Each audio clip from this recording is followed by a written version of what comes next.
शहर अहमदाबाद में गिनती के बड़े कब्रिस्तान हैं, जिसमें का एक कब्रिस्तान है गोमतीपुर में आया 4 तोड़ा कब्रिस्तान। कब्रिस्तान यानी मुर्दों के रहने की जगह। मुर्दों की रहने की जगह पर जिंदा लोगों ने भी कब्जा जमा दिया है, जिसके लिए काफ़ी टाइम से वाद विवाद चल रहा है। पिछले 1 वीक से यहाँ ज़्यादा वाद विवाद हो गई है, पुलिस केस भी हुए हैं। कब्रिस्तान में जिंदा लोग क्या करते हैं, कैसा कब्जा जमाया है, जिसके लिए शहर अहमदाबाद सुन्नी मुस्लिम वक्फ कमेटी के चेयरमैन रिजवान कादरी साहब ने एक पॉइंट पर बताया है कि जिंदा लोगों ने किस तरह कब्जा जमा दिया है। ये वीडियो काफ़ी लंबी है, लेकिन रिजवान कादरी साहब के एक पॉइंट सुनिए और समझिए किस तरह यहाँ गैर कानूनी हो रहा है।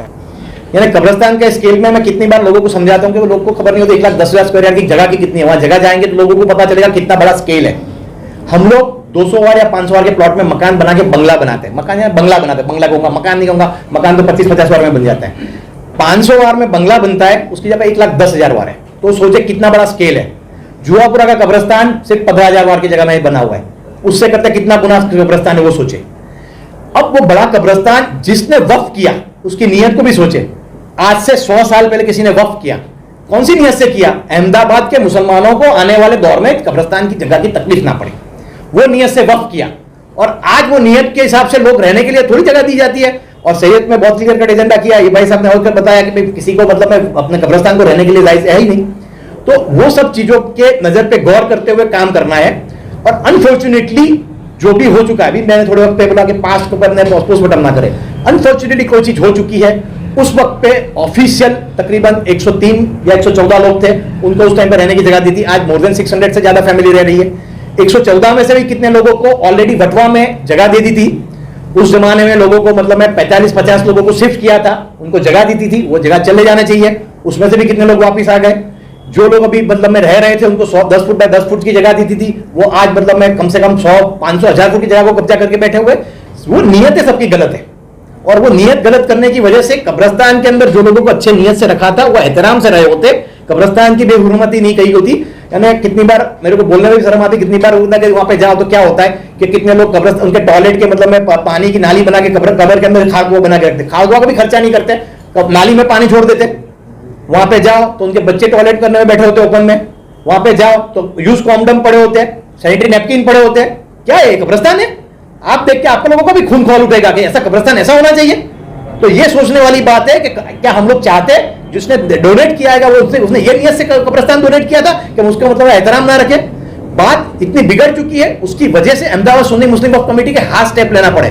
काफी लोग हमारे को कहते हैं कि दूसरे सब कब्रिस्तान में व्हीकल बंद नहीं है। दूसरे सब कब्रिस्तान में कम से कम कब्रिस्तान तो है, लोग उसका गलत इस्तेमाल नहीं करते। आप उसके साथ कैसे कंपेयर कर सकते हो? आप यहाँ की गलती को मतलब उसके दूसरे कब्रिस्तान के साथ में कैसे अपना समझ करते हैं? कब्रिस्तान की बेरुमती इतनी सब हो रही है, 4 तोड़ा कब्रिस्तान को बहुत बुरी हालत में लोगों ने कर दिया हुआ है। इसी वजह से कितने लोगों ने ये चीज को मुहिम करी, उन्हें सफाई चलाया। जब उन्हें सफाई चलाई तो जब उनको पता चला कि कचरे में क्या क्या निकला, और ये कचरे में ये सब निकल के देख के उनका दिल खोल उठा, और उसके बाद वो हमारे पास आए, हमारे से डिस्कशन करा। हमने बहुत क्लियर कट एजेंडा बताया कि लॉ एंड ऑर्डर को डिस्टर्ब करे हुए हमने ऑफिशियल उनको लेटर दिया, और ऑफिशियल लेटर देने में हर गाइडलाइन लिख के दी कि भाई इस तरह से आपके काम करना पड़ेगा, ये होगा, लॉ एंड ऑर्डर को आप हाथ नहीं ले सकते। अनफॉर्चुनेटली मुसलमान है और सेम बात है, इंसान है, इंसान जज्बाती होता है, इंसान जज्बाती होता है, जज्बात में गलतियां करता है। तो किसी ना किसी लोगों ने गलतियां करता है, उसमें वक्फ कमेटी उसको तस्लीम नहीं करता, उसको तकसीम मानता नहीं है। मगर गलत है वो गलत है। हम लोग इसलिए बोलते हैं कि मुसलमान हर वहां रहने वाला भी मुसलमान है और सफर भी मुसलमान है। तो हर मुसलमान को कॉन्फिडेंस में लेना चाहते हैं, और कॉन्फिडेंस लेके हम लोग वक्फ कमेटी ये 4 तोड़ा कब्रिस्तान की जो मतलब में रिस्पेक्ट बेहुरमती होती है उसको बचाना चाहते हैं। ये हमारा क्लियर कट एजेंडा है। रिजवान भाई ये बताइए, अब आप लोगों के पास में कानूनी विकल्प कौन कौन से मौजूद हैं? क्योंकि जब आप मैदान में जाते हैं तो आपके ऊपर ही FIR हो जाती है, तो कानून के रास्ते पर अगर जाते हैं तो क्या क्या विकल्प मौजूद है? कानूनी विकल्प में आप कहेंगे थोड़ा मान लो सर। कानूनी विकल्प में तो सबसे पहले हमें वक्फ बोर्ड में ही हमारे जाना पड़ेगा, क्योंकि वक्फ एक्ट लागू है, वक्फ कब्रिस्तान है। तो वक्फ के लिए हमें वक्फ बोर्ड की जो कानून है, वक्फ एक्ट है 1995 का, उसके अंदर 2013 में अमेंडमेंट भी हुआ। उस जो भी पूरा एक्ट है उसके मुझे उसमें कलम 54 है जिसके तहत हमें वक्फ बोर्ड में अर्जी करनी होती है कि ये जो गैर कायदेसर दबाण है या तो गैर कायदेसर जो एक्रोचमेंट है उसको आप दूर करिएगा। और जब वक्फ बोर्ड उसको मान लेती है कि ये गैर कायदेसर एक्रोचमेंट है तो वक्फ बोर्ड खुद वक्फ ट्रिब्यूनल के अंदर दावा पेश करती है उनको खाली करवाने का, और वक्फ ट्रिब्यूनल में से ऑर्डर हो जाने के बाद कलेक्टर उसे खाली करवाता है। तो सर ये की प्रोसीजर है और उसी पर हम काम कर रहे हैं। और 250 जितनी हमने जो अर्जियां हैं वो हमने डाली हुई है वक्फ बोर्ड के सामने, जिसकी सुनवाई चल रही है, उसकी नोटिस भी इश्यू हो गई है। और अभी हमारे साहब ने कहा अब अभी ईद उल अजहा आने वाली है। अब आप देखिए हर ईद उल अजहा के अंदर जानवर बांधे जाते हैं, कब्रों पे जानवर बांधे जाते हैं। क्या ये सही है? ये सही तरीका है उन लोगों का कब्रों पर जानवर बांध के उनको बेचने का या गन की करने का कब्रिस्तान के अंदर? या अब ईद उल अजहा आ रही है फिर ये कोशिश होगी, गलत हो रहा है। अब किसी ने पहले कुछ कर दिया या हो गया तो वो गलत चीज को दोहराया तो नहीं जा सकता, गलत चीज को कभी न कभी रोका जा सकता है। तो वो रोकने की कोशिश हो रही है, मुहिम हो रही है। और दूसरा इसमें कुछ भी नहीं है, हम लोगों ने पहले से बरसों से कर रहे हैं। कुछ बंदों ने जो चार तोड़ा कब्रिस्तान के आसपास रहने वाले थे उन्होंने पहले PIL भी हाईकोर्ट में की हुई थी इन लोगों को खाली करवाने के लिए, और PIL के अंदर हाईकोर्ट ने कभी इनकी फेवर में जजमेंट नहीं दिया। एनक्रोचमेंट जितना भी है उनकी फेवर में हाईकोर्ट ने यही कहा है कि आप लोग लीगल प्रोसीजर करके उसको खाली करवा सकते हैं, और उसके अंदर आपको जो पुलिस की प्रोटेक्शन चाहिए तो पुलिस का प्रोटेक्शन भी आप मांग सकते हैं। तो उस वक्त जब हुआ था 2011 में तो जो भी बंदे यहाँ थे उन लोगों ने पुलिस प्रोटेक्शन भी मांगा था, लेकिन किसी वजह से पुलिस प्रोटेक्शन उस वक्त मिल नहीं पाया तो वो मामला वहीं पर ठहर गया। तो ये लीगल प्रोसीजर सारे चल रहे हैं और इंशाअल्लाह ताला आगे भी इसे और आगे बढ़ाया जाएगा। अच्छा, ये लीगल प्रोसेस में क्या लैंड ग्रैबिंग का मामला भी कुछ हो सकता है इसके अंदर? लैंड ग्रैबिंग का मामला कैसा है कि सर जब सिविल केस होती है ना तो कलेक्टर इसे लैंड ग्रैबिंग तरीके एंटरटेनमेंट नहीं करते। और अभी लैंड ग्रैबिंग का कायदा समझोगे, अभी हाईकोर्ट के अंदर लैंड ग्रैबिंग का कायदा को चैलेंज किया गया हुआ, तो इसके अंदर बहुत झड़पी यानी बहुत फास्ट डिसीजन भी नहीं आते। वैसे लैंड ग्रैबिंग के कायदे की बात अब आपने उठाई है तो यहाँ सात जितने भी कब्रिस्तान है उसके लिए वो भी हमारे एडमिनिस्ट्रेशन में हमने वहाँ एक वो पूरा कब्रिस्तान की एक बंदे ने पूरा कब्जे कर रखा था, उसको खाली करवाने के लैंड ग्रैबिंग का हमने केस किया था, लेकिन उसमें कॉम्प्रोमाइज हो गया, इसलिए उसका कब्जा हमारे पास वापस आ गया। लेकिन उसमें डिसीजन नहीं हुआ कोई भी कलेक्टर से, वो कॉम्प्रोमाइज हुआ। जैसा सर कि अभी लोकसभा चुनाव के अंदर अमित शाह ये कह रहे हैं कि वक्फ एक्ट को नाबूद कर दिया जाएगा अगर हमारी सरकार बनती है, तो जब वक्फ एक्ट ही नहीं रहेगा तो ये कब्रिस्तान का मामला फिर आने वाले समय में कहां तक जा सकता है? देखो एक बात सुनो, कोई भी एक्ट रहे ना रहे, लेकिन हिंदुस्तान का जो कानून है, CPC है, CRPC है, वो तो सारे मौजूद है, वो तो यहाँ से निकलने वाले नहीं है। हमारा कॉन्स्टिट्यूशन है वो तो है ही, तो उसके तहत फिर काम करिए। अगर वक्फ एक्ट निकल जाता, कोई एक एक्ट रिपील हो जाने से दूसरे एक्ट काम नहीं करते, ऐसा तो होता नहीं है। तो दूसरे सारे बहुत सारे प्रोविजन है, CPC है, CRPC है। मैं इतना बोलूंगा टेक्निकल टर्म्स में, मतलब मैं मानव साहब से बता रहे बेफिक्र लोग हो जाए। गवर्नमेंट कोई भी लॉ लाने की कोशिश करेगी तो उसका एक डिफरेंट पहलू होता है। वो यानी ऐसा मत सोचे कि वक्फ की हर प्रॉपर्टी का मालिक गवर्नमेंट हो जाएगा, ऐसा कभी नहीं हो सकता। यानी वो माना ना सोचे, पहले तो मतलब मैं उसको महफूज रखने की बात है। कब्रिस्तान हमारे पास रहेगा तो ये लोगों के लिए लड़ेंगे नहीं, मगर कब्रिस्तान ही महफूज नहीं रहेगा तो क्या करेंगे हम लोग? तो पहली कोशिश अभी हमारी सबसे पहली कोशिश वो है कि हमारे वक्फ जितने भी प्रॉपर्टी है, जो भी प्रॉपर्टी, उसको महफूज कैसे रखा जाए, उसको पैसे रिकॉर्ड पे जाए। वरना तो मतलब में कैसा होगा, ऐसा नासूर चीज होगी तो अमित शाह ले जाए, बीजेपी ले जाए, कि कोई दूसरा क्या फर्क पड़ने वाला है जब कौम के काम में ही नहीं आने वाला। तो यानी पहली नियत है कौम के काम के लिए कब्रिस्तान की तरह से इस्तेमाल होना चाहिए, वो पहली हमारी नियत होनी चाहिए। कब्रिस्तान के अंदर चरस, अफीम, गांजा जैसी चीजें मिलती थी और वक्फ बोर्ड को मैसेज मिलने के बावजूद भी वहां पर बिकता रहा। इस पर वक्फ बोर्ड ने क्या कुछ कानूनी कार्रवाई करी उनके ऊपर? बहुत कुछ है। यहाँ से हम लोग पुलिस में कंप्लेन करते हैं और मतलब में क्या होता है, जब पुलिस पहुंचती है उससे पहले लोग बाइक लेकर अंदर आए और भाग जाता है। इसी वजह से हम लोग रोक रहे हैं। रिस्ट्रिक्शन रोकने का रीजन वही है कि अब सिर्फ दरवाजे सब बंद हो जाएंगे, 4 एंट्री रहेगी, तो 4 एंट्री पे पुलिस खड़ा हो जाएगा और व्हीकल अंदर होगा नहीं, तो उसको कम से कम बाहर आने का रास्ता तो एक ही रहेगा, 4 ही रहेगा। तो ये सब चीजों का हमारा मकसद फाइनली यही है कि मतलब मैं कैसा होता है कि हम लोग इश्यू को सोचते, इश्यू का सॉल्यूशन नहीं सोचते। सिर्फ हमारे को क्या होता है, मजा आती है इश्यू के वजह से सिर्फ बात करने का, और बात करके मतलब मैं रात पड़ जाती, फिर जाके हम लोग अपने अपने बस बिस्तर में जाके सो जाते हैं। कभी ये नहीं सोचते कि इश्यू को सॉल्यूशन कैसे लाया जाए और बेहतरीन तरीके से काम कैसे किया जाए। यानी हमारी कौम वही हो गई, हमारी कौम नहीं, सबको यही अभी इंटरेस्ट हो गया है, सिर्फ इश्यू खड़े करो, इश्यू का करो, टीआरपी लो, या उसको मतलब मैं इश्यू को सुझो और सोचो कि आज मैंने बहुत अच्छा काम किया और खुश हो जाओ।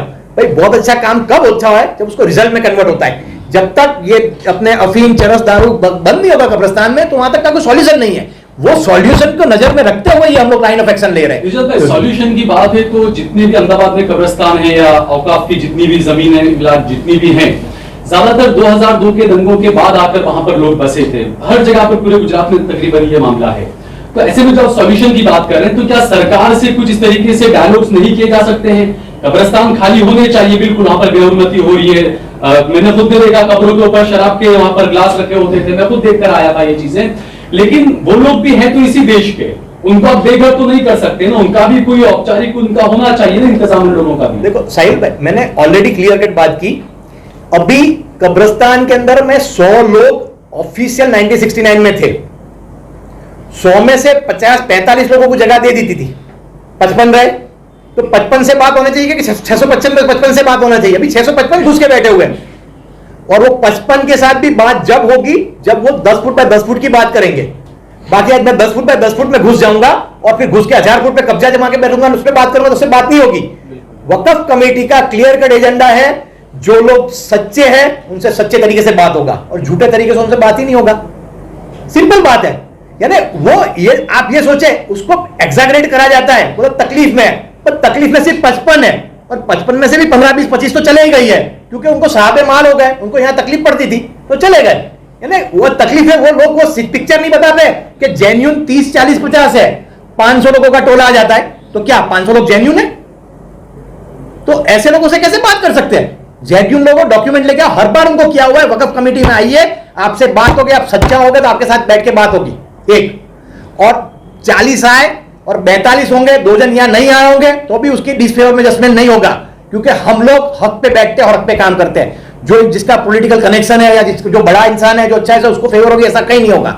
जो इंसान हमसे डायलॉग करता है वो नहीं, जो हमारे रिकॉर्ड पे होगा, हर एक इंसान से बात होगी और हर एक इंसान से सॉल्यूशन होगा। वो यहाँ आएगा कि नहीं आएगा, मगर आप बात कर रहे हैं कि जो लोग रिकॉर्ड पर होंगे उनके लिए आप बात करेंगे। नगरी हॉस्पिटल में ये देखा गया था कि जो लोग रिकॉर्ड पर थे, जिनके पास में बहुत पुरानी 50 साल पुरानी सारी रिसिप्ट वगैरह सब थी, उसके बावजूद भी म्युनिसिपालिटी ने उनको हटाया, तो उनके लिए क्या कुछ किया वक्फ कमेटी ने, वक्फ बोर्ड ने? देखो नगरी हॉस्पिटल का अलग से है, क्योंकि जब वहाँ टीपी स्कीम रखी गई तो गवर्नमेंट ने वो कब्रिस्तान है वो कॉर्पोरेशन को अलॉट कर दिया। वहाँ जो अभी डिस्प्यूट चलता है कॉर्पोरेशन और वक्फ कमेटी के बीच में, वो ओनरशिप का डिस्प्यूट चलता है। तो कोर्ट के अंदर जो 2005 के अंदर दावा वक्फ कमेटी ने किया था कि भाई ऑनरशिप हमारी होनी चाहिए, कोर्ट ने फिलहाल एडमिनिस्ट्रेशन हमारा रखा है, टेम्पररी ऑर्डर किया है कि भाई जब तक ये अपील का निर्णय न हो तब तक वक्फ कमेटी इसका इंतजाम करेगी। और उसके साथ साथ में 2006 में एक ऑर्डर पास हुआ था कि भाई जो भी इलीगल एंक्रोचमेंट है उसको कॉर्पोरेशन को अधिकार दिया गया था दूर करने का।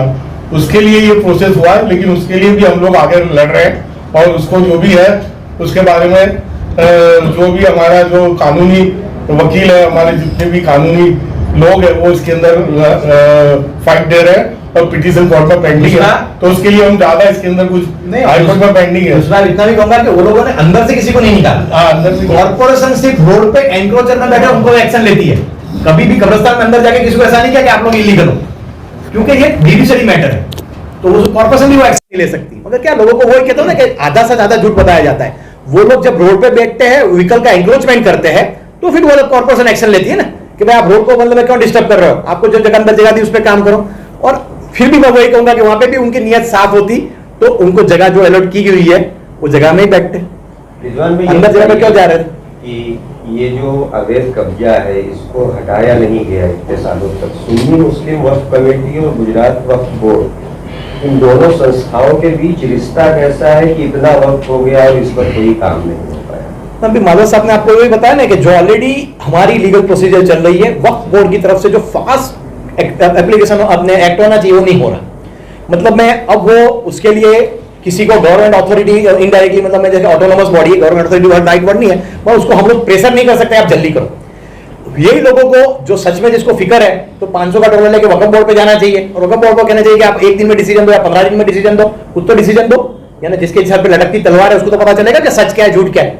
यानी वो एक्शन किस तरह से प्रेशर किया जाना चाहिए, उसकी जब उल्टा प्रेशर हमारे पे कर रहे हैं, हमारे पे प्रेशर ये कर रहे हैं, हमारे को मतलब मैं गलत केसों में घसीट रहे, यानी उनकी नीयत अलग है कि ये वाली बात है। हमारे सबकी फाइनली आप सब यहाँ बैठे हो और जो कुछ भी जितने अच्छे लोग हैं, समझदार लोगों की सबकी एक ही नियत है, कब्रिस्तान कब्रिस्तान रहना चाहिए, उसका एहतराम होना चाहिए, सिंपल एक बात है। हर एक इंसान तो ये चीज में बिलीव करता है। जैसे कि कब्रिस्तान के अंदर जो लोग रह रहे हैं, अभी भी ऑफिशियल हमारे पास आंकड़ा कुछ भी नहीं कि अभी फिलहाल में अंदर कितने लोग अभी है, मगर अगर गेट बंद कर दिए जाएंगे तो प्राथमिक सुविधाओं में से 3 सुविधा जो प्राथमिक है, बिजली, गटर और पानी। गटर की सुविधा उनके पास है नहीं, खार को बना के वो लोग रह रहे हैं। बिजली की सुविधा उनको मिल चुकी ऑलरेडी, सबके घर पे मीटर लगे हुए, मगर वो लोग कहीं ना कहीं साइकिलों पे, गाड़ियों के ऊपर पानी के 50 लीटर के 40 लीटर के केरबे रख के लाते हैं और उसके अंदर उनका खुद का गुजारा करते हैं। तो अगर इन फ्यूचर अगर गेट बंद कर दिए जाएंगे तो उन लोगों के ऊपर क्या बीतेगी, क्योंकि कब्रिस्तान तो छोटा है नहीं। मैं आपको भी बोलूंगा किस पे बीतनी चाहिए। आपके घर पे मैं आके जबरदस्ती रह जाऊंगा तो आप चाहोगे कि मैं अच्छी तरह से रहूं? नहीं, मेरे को आप फैसिलिटी दो, मेरे को कहोगे कि नहीं आपको भूख लगी है खाना लो, नहीं आपको तकलीफ पड़ रही है आप ये करो। सोचो तो सही, आपकी हमदर्दी किसके लिए है? जिसको खबर थी कि कब्रिस्तान है, जिसको खबर थी कि वक्फ कमेटी ने उनको रहने की जगह नहीं दी है, किसी और के साथ जबरदस्ती घुसे हुए, उसके लिए हमदर्दी क्यों रखते हो? सिंपल बात है। आप जो बोलते हैं वही समझा रहा हूं, आपने उनको आपको बताया। देखो वक्फ के रिकॉर्ड में मैंने आपको अभी कह चुका हूं, आपने जो समझा हो तो उस जमाने का रिकॉर्ड 114 का था एग्जाम्पल, वो रिकॉर्ड में से 45 लोगों को जगह दे दी थी, उसके बाद के लोग रहना चाहिए। आज कितने सब लोग हैं वहां पे जाओ तो 15, 20, 25 लोग तो दिखते नहीं है, उसमें से 7 मान लोग जगह बेच के निकल अपने जगह बेच के निकल गए, अपने जगह पे निकल गए, ऐसे काफी लोग हैं। हम लोग ने ये 200-250 का डेटा दिया, जब भी हमने सर्वे किया उसके बाद तो और दूसरे 100-200 और खड़े हो गए होंगे। तो ये कैसा है कि डेटा आज सर्वे करो, कल दूसरे नए बनते जाते, ये वाली मामला बिटते जाता है। तो मतलब मैं इतना ही कहूंगा, ये क्या है सॉफ्ट कॉर्नर, डेफिनेटली इंसानियत के नाते सॉफ्ट कॉर्नर होना चाहिए, मगर वो इंसानियत सामने इंसानियत दिखाता तो सॉफ्ट कॉर्नर होना चाहिए, इंसानियत नहीं दिखा रहा तो कौन से सॉफ्ट कॉर्नर रखने वाली बात आती है। वो कब्रिस्तान में बहुत हालात का मारा है, रह रहा है, तो कम से कम मेरे पड़ोसी नापाकी करता तो रुकेगा? कब्रिस्तान में नापाकी मत करो, ऐसा तो कर नहीं रहा। बेटा नहीं भाई आओ, जगह खाली है, आप आओ, आपके भाई को लेके, आपके भाई के बच्चों को लेकर, बच्चों को बच्चों में दहेज में देते कि भाई मेरी लड़की की शादी हो तो तुम्हारे एक जगह मिल जाएगी। ऐसे भी केसेस होते हैं कि कब्रिस्तान की जगह है, दहेज में देने की जगह है। सर्वे करें 10 साल पुराने टॉरेंट से ही पता चल जाएगा कि 10 साल पहले कितने हैं, 10 साल के बाद वाले कितने। नहीं काफी, यानी सब कुछ चलता है उसमें। कैसा है, अब टॉरेंट के नंबर देखोगे तो आपको ये भी सोच में नवाई लगेगी, एक कनेक्शन पे 10 लोग रह रहे हैं। ये थोड़ी है कि सबने लाइन का कनेक्शन लिया हुआ है ना, और इसको सच्चे सोचोगे तो पता चलेगा। आपकी पानी की बात हुई ना, तो हाईकोर्ट के PIL के ऑर्डर से जनरल टैप लगे हुए हैं, उसको बाहर से पानी लाने की जरूरत नहीं रहती। जनरल टैप है जो 12 से, हाँ, लेकिन वो जनरल टैप कब्रिस्तान में है, जनरल टैप, और उन्होंने भी सुविधा के लिए हाईकोर्ट में पिटीशन की हुई है। तो इस मामले में जो है वहाँ ये लोग लड़ाई लड़ रहे हैं इनकी सुविधा के लिए, लेकिन वो वक्फ कमेटी ये नहीं चाहती कि वहाँ बंगला वहाँ फ्लैट बना रहे, तो फ्लैट मांग रहे हैं वहाँ, तो ये पॉसिबल नहीं है। लेकिन 10 साल के बाद कब्रिस्तान के लोग वो तो आप निकाल ही सकते हैं। 10 साल के पहले वाले का प्रॉब्लम किस तरह से आइडेंटिफाई करना, क्या करना, वो सब करने में झगड़ रहे थे। और वो 10 साल के वो रहेगा, अपन उसको क्या करता है, मैं बहुत पुराना हूँ 1969 वाला, उसको आगे करूंगा 69 वाला, तू जाके आगे लड़ना, मैं तेरे पीछे पीट के खड़ा हूँ।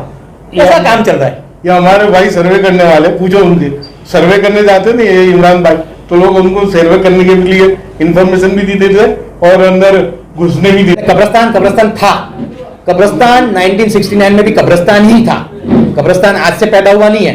जिसने वक्फ किया था उसकी नीयत बहुत क्लियर कट थी कि ये कब्रिस्तान के पर्पज से वक्फ किया हुआ है। उस दिन भी कब्रिस्तान था, वो भी मैंने आपको अभी जो पहले ही बताया कि कब्रिस्तान है और ता क़यामत तक कब्रिस्तान रहेगा। कब्रिस्तान में कोई भी इंसान कोई जात की भी बिल्डिंग नहीं बना पाएगा। ये भी लोग गलतफहमी में लोगों को मैसेज देने की कोशिश करते हैं कि कब्रिस्तान में कहीं बिल्डिंग बनने की वाली बात होती है। अहमदाबाद सुन्नी मुस्लिम वक्फ कमेटी कभी भी कब्रिस्तान में किसी को बिल्डिंग बनने की इजाजत नहीं देगी। पॉइंट नंबर 1 किसी को लगता है कि यहाँ किसी आदमी की ये जगह पे गलत नियत है, तो मैं इतना बोलूंगा कि कल से वहीं से कब्र से अपने कब्र बनाने का चाल करे, दफन करने का चालू करे, तो उसकी जो नियत है उसकी नियत टूट जाएगी। यही कोशिश करने वाली बात है, खोटी खोटी गलत बातें ना करे। बहुत क्लियर कट एजेंडा है, जहां लगता है किसी को कि ये जगह आइडेंटिफाई हो रही है और ये जगह पे कब्रिस्तान नहीं, लोग की नियत खराब है, वहीं से कल से कब्र मैयत दफनाने का स्थान करे। क्योंकि अहमदाबाद सुन्नी मुस्लिम कभी रिस्ट्रिक्ट नहीं करती कि मैयत यहां दफनाई जाए। कब्रिस्तान पूरा कब्रिस्तान है, किसी को भी इंसान कभी भी कहां जाए वो मैयत दफना सकता है। तो जिसको भी लगता है कि ये जगह कभी किसी की नियत खराब है, उस जगह पे मैं रिक्वेस्ट करता हूं वो ऐसे इंसान को मतलब अपने मुहिम करने चाहिए कि वहीं से कब्रिस्तान की अपने मदफन करने की कल से अभी आज से ही शुरू कर देना चाहिए। तो जिससे मतलब लोगों की नियत, आप जिस तरह से लगो कि लोगों की शायद नियत गलत हो, नियत सक्सेसफुल नहीं हो सके। और ये मैं आपको जो बोलता हूं, उसके अलावा अहमदाबाद सुन्नी मुस्लिम वक्फ कमेटी जो लोग सिर्फ 10 फुट बाय 10 फुट का मकान बनाते हैं उसको रोकती है। तो आप यूं सोचते हो कि कोई मतलब में गलत बिल्डिंग बनाएगा तो उसको वक्फ कमेटी छोड़ देगी। उसी दिन पुलिस स्टेशन में एक बंदे ने हमारे को यूं बोला कि मैं आपको मकान के प्लान पास करवा देता हूं, आप ये रहने वाले कब्रिस्तान वाले को रहने वालों को मकान के यहां दे दीजिए। मैंने कहा आप गलत बोल रहे हो, कब्रिस्तान के अंदर GDCR बोलते हैं, गवर्नमेंट का लॉ है, लॉ के तहत कब्रिस्तान के अंदर एक बिल्डिंग बनने की इजाजत नहीं मिल सकती। तो जो इंसान को गलत फहमियां लोग बताती है वो कॉन्फिडेंटली बोलता है मैं डोनेशन ला के दूंगा, मैं यहाँ बिल्डिंग बनाऊंगा और कब्रिस्तान में रहने वाले को मकान दो। मैंने कहा वो बात हम लोग तकसीम करते ही नहीं, वो बात पे कभी हम मानेंगे नहीं और गवर्नमेंट भी नहीं मान सकती। आप गलत इलीगल काम कैसे कर सकते हो, इलीगल काम में हम साथ नहीं दे सकते। उसको फिर बहुत मगजमारी करता है, उसको मैं बोलता था एक काम करो, प्लान पास करके लेके आओ, फिर हमारे साथ बात करो। जो गलत बात है समझने की कोशिश नहीं करते हैं, मतलब नादान है, उसको क्या समझाएंगे हम लोग। मगर हम लोग इतना क्लियर कट आप लोगों के समझने की जरूरत है, कब्रिस्तान में कभी भी कोई बिल्डिंग बन नहीं सकती, उसकी इजाजत गवर्नमेंट दे नहीं सकता और इलीगल काम की इजाजत सुन्नी मुस्लिम वक्फ कमेटी नहीं दे सकती। सर एक और सवाल है, जैसा कि कब्रिस्तान के अंदर जो बांधकाम है, गैर कायदे से जो बांधकाम है, वो चीज तो एक साइड है, कुछ ऐसे फिरके भी हैं जो दरगाह बना के उस दरगाह के अंदर फिर कव्वाली के प्रोग्राम करते हैं शहर खामोश के अंदर।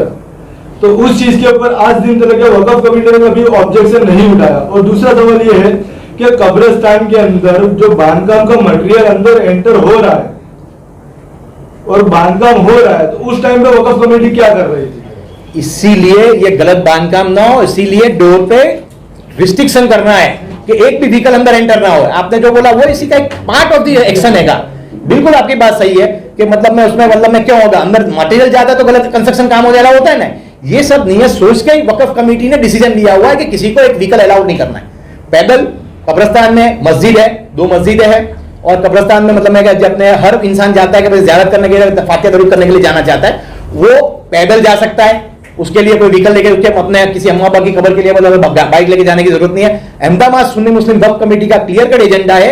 आप जो बोल रहे हैं वो बात को आगे करते हुए अहमदाबाद सुन्नी मुस्लिम वक्फ कमेटी ये क्लियर कट मानती है कब्रिस्तान में व्हीकल नहीं जाएगा, नहीं जाएगा, नहीं जाएगा।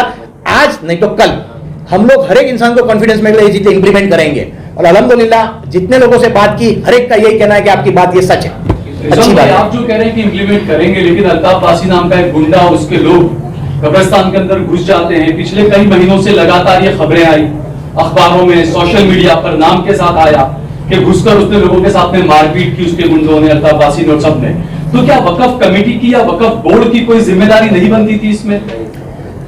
अब देखो प्रैक्टिकली मैं क्या बोलूँ कि law and order personal level पे जो जिम्मेदारी बनती है पुलिस की बनती है। वक्फ कमेटी सिर्फ इतना काम कर सकती है, हमारे पास इतने पावर नहीं है कि हम किसी को जाके रोक सकते हैं। और अल्लाह माफ करे अभी मैं जाके रोक रहा होता तो मेरे को बोलते कि आप उनके तरफ से लड़ रहे हो। अभी किसी ने FIR करी मेरे नाम से कि मैंने उसको पाइप मारी है। कितना झूठ लोग बोल रहे हैं। अब आप बोलते हैं ऐसी चीजों में हम लोग एक्टिव पार्टिसिपेट करने जाओ तो ऊपर से बदनाम हो जाएंगे और लोग उसका गलत फायदा उठाएंगे। तो ऐसा काम हम लोग नहीं कर सकते। आप जो सोचते हो एक्टिवली हम लोग पार्टिसिपेट करें, हम लोग ने बहुत क्लियर कट एजेंडा बनाया हुआ है। लॉ एंड ऑर्डर को डिस्टर्ब करे अगर जो कुछ भी काम होता होगा वो काम करेंगे और लॉ एंड को डिस्टर्ब करते हुए जो काम हमारे को सपोर्ट करने जाता है उसका सपोर्ट लेंगे, मगर लॉ एंड ऑर्डर को डिस्टर्ब होगा वैसा कोई भी काम कभी हम लोग तस्लीम नहीं करेंगे। जैसे कभी जो बसाने वाले जो लोग थे वक्फ कमेटी के, जो भी प्रताड़ित थे उनको लाके कब्रिस्तान में बसाया गया उस वक्त के लिए, आपकी नजरों में वो लोग गलत थे? जो बसाने वाले थे वो लोग गलत थे, जो खाली करवाने वाले हैं वो लोग गलत है? देखो एक चीज समझ लो, शरीयत के हिसाब से जो होता है इस्लाम में वो चीज ज्यादा होगी। कब्रिस्तान में किसी ने अच्छी नियत से 69 में घर रहने के लिए मकान दिए, उसमें नियत कैसा? मैं आपको बोलता हूँ अच्छी नियत से। नियत का उसमें सवाल ही नहीं, कब्रिस्तान हराम है, अंदर रहना हराम ही है, तो उसमें नियत का तो कोई लेना देना ही नहीं। उस टाइम पे वो लोग ने क्या नियत सोची, शेल्टर की तरह कि भाई हालात के मारे लोगों को रखने के रहने के लिए जगह दे। मगर आज 55 साल में उसका हालत क्या हो चुकी है, अच्छी नीयत से किसी को हेल्प करने की कोशिश की उस जमाने में उस ट्रस्टियों ने। नियत नहीं देखी जाती ना, क्योंकि बात मजहब की थी उस ना, टाइम। आपकी बात सच है, वही तकलीफ वो आती है ना, अच्छा ही करो तो भी लोग गाली बोलेंगे। मैं हंसते हंसते मैं बहुत लोगों को कहता हूँ, एक फिल्म में कादर खान का बहुत अच्छा डायलॉग है कि मतलब डबल स्टैंडर्ड, कि पॉलिटिशियन टाइम पे जल्दी पहुंचता है, हेलीकॉप्टर में तो बोलता था हेलीकॉप्टर में चला गया, गोवा पैसे गोवा होम का बिगाड़ रहा है, और बोलता है कि हेलीकॉप्टर पहन के नहीं आता, ट्रेन में जा रहा है तो बोल रहा है कि नहीं देखो कितना इतने लोग तकलीफ में हैं कि उसको मतलब मैं उस टाइम पे जल्दी जाना चाहिए। कौम आज ऐसी हो चुकी है, इधर भी करो तो भी गाली मिलेगी, उधर भी करो तो गाली मिलेगी, तो क्या काम करने का। तो इसके लिए सलाहियत के तरीके से, प्रैक्टिकल तरीके से कितनी चीजें का रिजल्ट किया जाता है और उस पर इंप्लीमेंट किया जाता है। आज के हालात में पास्ट क्या हुआ था उसको एनालिसिस करने से, पोस्टमार्टम करने से कोई कुछ रिजल्ट होने वाला। आज के हालात में क्या बेस कर सकते हैं और कौन कर सकते हैं उस पर गौर किया करने की बात करें। पास्ट में पास्ट को हम चेंज कर सकते हैं, भूतकाल को हम चेंज नहीं कर सकते, तो उसमें क्या को बात करने की जरूरत है, उसको बात करने का कोई टाइम वेस्ट है, उसका कोई मतलब नहीं है। मतलब क्या है, आज हम क्या कर सकते हैं उस पर गौर करना चाहिए, उस पर काम करना चाहिए।